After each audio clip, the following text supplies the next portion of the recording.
So now the cheeses have been here since yesterday, and I turned them twice yesterday afternoon at 4 o'clock, or once at 4 o'clock and once at 8 o'clock.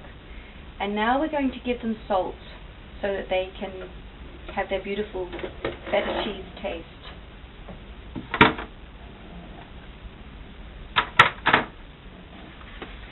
So I can just hold this here so you can see it better.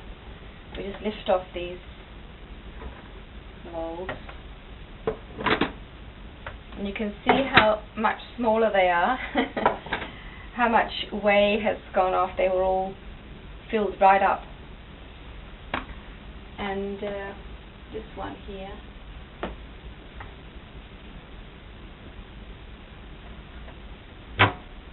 looks like this. See that it's very, I didn't turn it at all actually, so it's, of course there's many of these creases in, but it doesn't really matter. We'll sprinkle the salt on this and see how this one turns out too. So, and I want to tell you something about the color of the cheese. I forgot to say yesterday, and that is, you can see this is from cow's milk, and this is quite yellow, especially when it's a grass-fed cow or animal.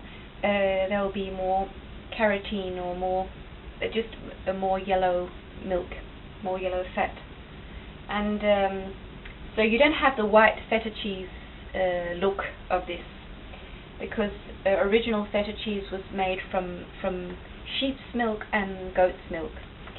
So if you want to have the white color, you can add an enzyme to the milk when you start the whole process, and it's, in Danish it's called lipase.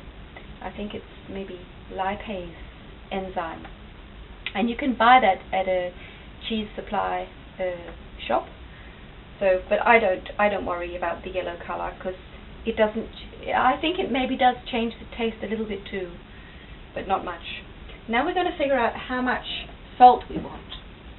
And what I've learned, because I'm going to salt them directly as I usually do, and what we need is 6% of the actual weight of the cheese. So two cheeses are about 650 grams. So that's 1,300 grams. I could just weigh these two too. Maybe they're a bit smaller. Yeah, it's about 625. So it's nearly 1,300. Let's just say 1,300 grams. So that's 1.3 kilos. And this is about 220. So it's about let's just say 1,500 grams. That's 1.5 kilos. And I worked out just before that it's about 90 grams of salt. 6% of this is 90 grams. And I use a sea salt that is not white, because it's full of minerals. And see, all the minerals that we washed out of the cheese with all the whey going out, many of them, or different ones, we're adding to the cheese again. So these beautiful minerals from the ocean are going to go into the cheese. So now we want about 90 grams of salt. This is not precise, this weight, this scales, but it's okay for me. So might just make sure that we get the whey out. And what I do,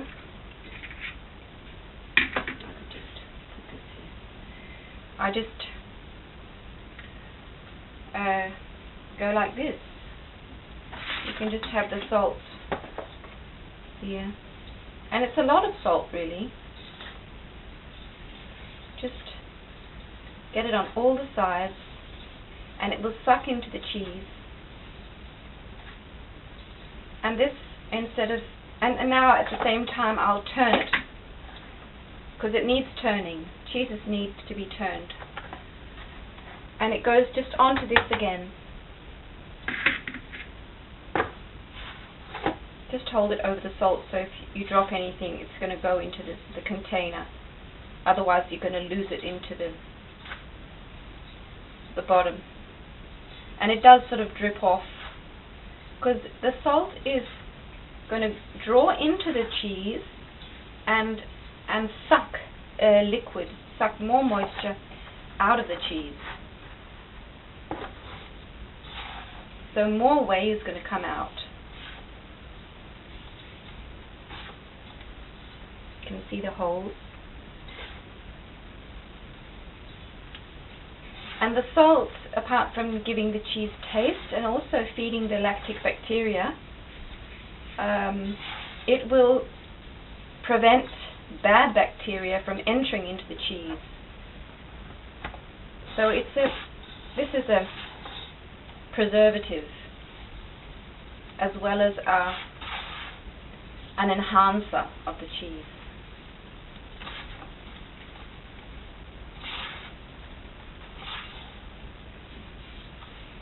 That was all these little ones, or these big ones, and now we have the little ones, and that's pretty perfect.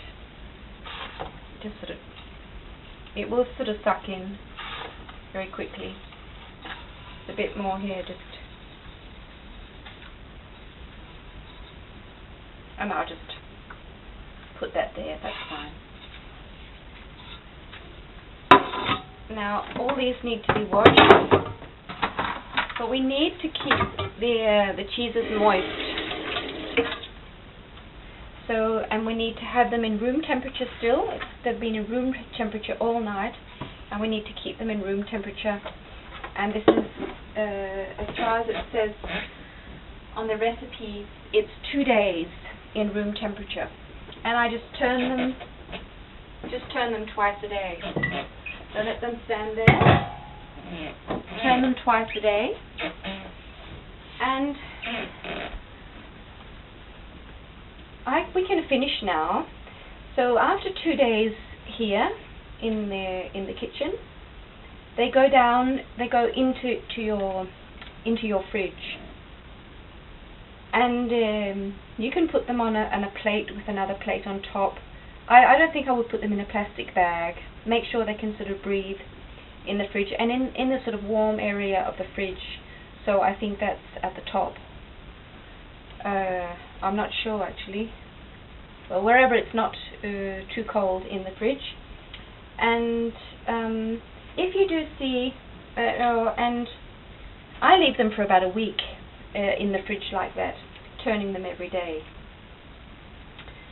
What does it say here?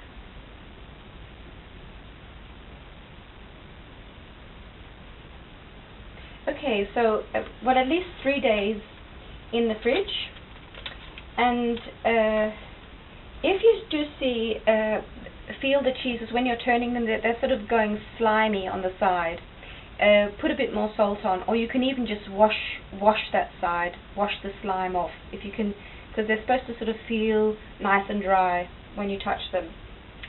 And when they've been in the fridge for 3 days to a week, you take them out, and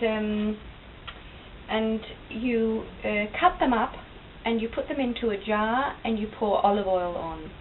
And the ones I showed you last time have been in this olive oil not for so long, but the olive oil you can actually use again and again. It won't go bad. You can just taste it if it's okay, and just use it again and again for each batch. Once in a while, in the glass, you'll have this residue in the bottom where you have some whey and some little bits of cheese. So you can just drain the oil, and so it's pure again, through a cloth, and just use it again. And so that's the way to do it, and you can eat it straight away, and it will actually mature even in the oil still, so it will change taste a little bit, so but the main maturing taste, most of the tastes are being produced now here at room temperature, and in the days in the fridge before it goes into the oil, it will be producing nice taste. So good luck with your feta cheese. I hope this was helpful, and if you have some questions, just write to me. Bless you. See you next time.